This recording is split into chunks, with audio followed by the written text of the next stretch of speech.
Hey everyone, welcome back to my YouTube channel. I'm so happy that you're here today. Today we are here to do my February wrap up. I read 4 books in the month of February, so let's just get into them. First book that I read was Fourth Wing. This was not on my radar before Onyx Storm came out. My husband, actually, who is not very privy to the book world, saw Onyx Storm and was like, hey, my wife likes fantasy, so let me just go ahead and get her the first 3 books. I would definitely classify this more as a romantasy, not even like a fantasy with romance. Like this is all romance with fantastical elements, if that makes sense. But I enjoyed it. I gave this 4 stars. If you haven't heard of this, you've probably been living under a rock. This follows Violet, and Violet just kind of wants to do her own thing. She wants to live a quiet life. She wants to live as a scribe and like basically live in the library. And her mom is the general commander of this war college. And her mom's like, Absolutely not. No daughter of mine is going to be a lowly scribe. You are going to be a dragon rider. You are going to be awesome. and so she's thrown into like this whole different world that she knows little about, with poisons, dragons, fighting, and all those different things that go into a war college. There's Jasmine. Hey, Jazzy. She wants to be a part of the book review. Second book that I read was Iron Flame. I did not like this as much. I gave this 2 stars. This dragged on. I felt like it could have been a lot shorter. I feel like February could have been a better reading month. It was just dragging because I was just trying to get through this book. This book is chunky. She's thick. She has tiny microscopic writing. And honestly, the last 6 chapters, great. It was very formulaic, similar to Fourth Wing, right? Where we're world building, we're kind of, there's like tension between the characters, there's some spice, and then the last like 5 chapters, everything just breaks into full chaos and it leaves you on a cliffhanger with anticipation for the next book. That's exactly what happened in Fourth Wing, but the information was all new. With this, it wasn't. So why did this need to be like 600 pages? I don't know. But I am going to be continuing on with Onyx Storm because my husband bought me the series. I already own it. The third book that I read that I don't have with me is The Women by Kristen Hanna. You guys, this book was so good. My first 5-star read of 2025. I really enjoyed it. I actually own 2 other Kristen Hanna books. I own The Four Winds and The Nightingale. I've been a little bit intimidated to read them just because I know that people have said like her books are very heavy, they're very sad, and I'm like, oh god, like do I really want to get into something like that? So I always tend to like pick them up and put them down. But this one in particular was very intriguing to me because it's set in the Vietnam War. And I love that time period of history in the late 60s. I feel like everybody was just like had just lost their mind. Like it was very revolutionary in our American history. And also Vietnam in itself was very interesting because of how everything unfolded with like the US government and the soldiers and how they were mistreated and how they came back drug addicted, and they just weren't really like shown a lot of respect for their service. So anyways, in this one we're following Frankie.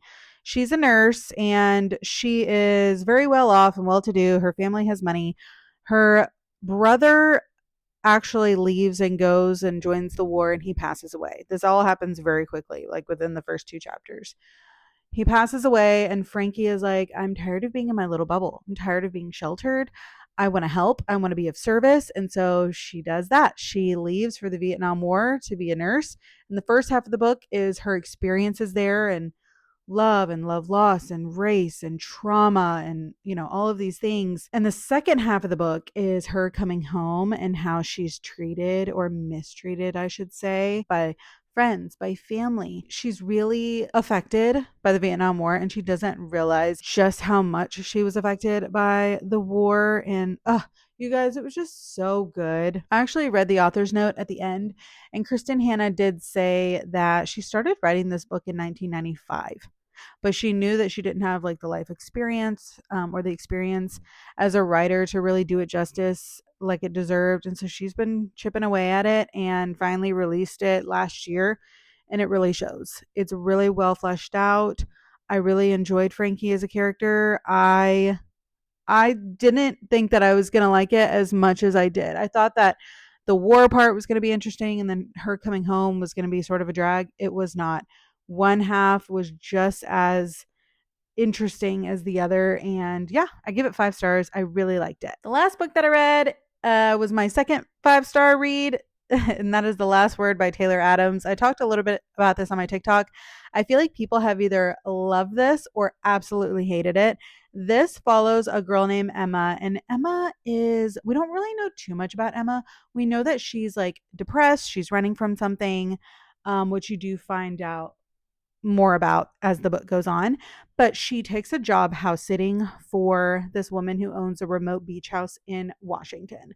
And the only people that Emma is in contact with is the owner of the house and one neighbor who she communicates with via telescope. So these houses are not close together by any means. It's sort of deserted at this time of year, and it's just her, the owner of this house, by phone, and this one neighbor. She gets a recommendation to read this extreme horror novel. She reads it and she's like, oh my gosh, that was an absolute dumpster fire. She gives it 1 star. And the author actually reaches out and is like, hey, I'm so sorry that you didn't like my book, but I would really appreciate it. Like, he essentially starts begging her to take down her 1 star review because he's like, I'm not going to get any, I'm not going to have any interest from an agent or a publisher or anybody wanting to read my book if they see your 1 star review. So can you please remove it? And she's like, respectfully, no.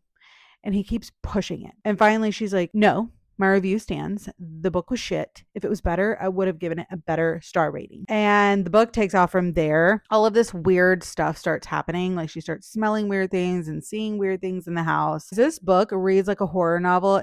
It is very dark. It's very, like, there were so many super creepy moments in this book. At one point I had to get up and make sure like all my doors were locked because I was just so freaked out. Once you're in it, you're in it. You're thrown in. It is so thrilling. It's so suspenseful. It's so twisty. It's everything that I needed because I was reading so many fantasy books and I was getting really bogged down, especially with Iron Flame. So this came at the perfect time. It was just, like I said, super fast paced, super twisty. And I loved it.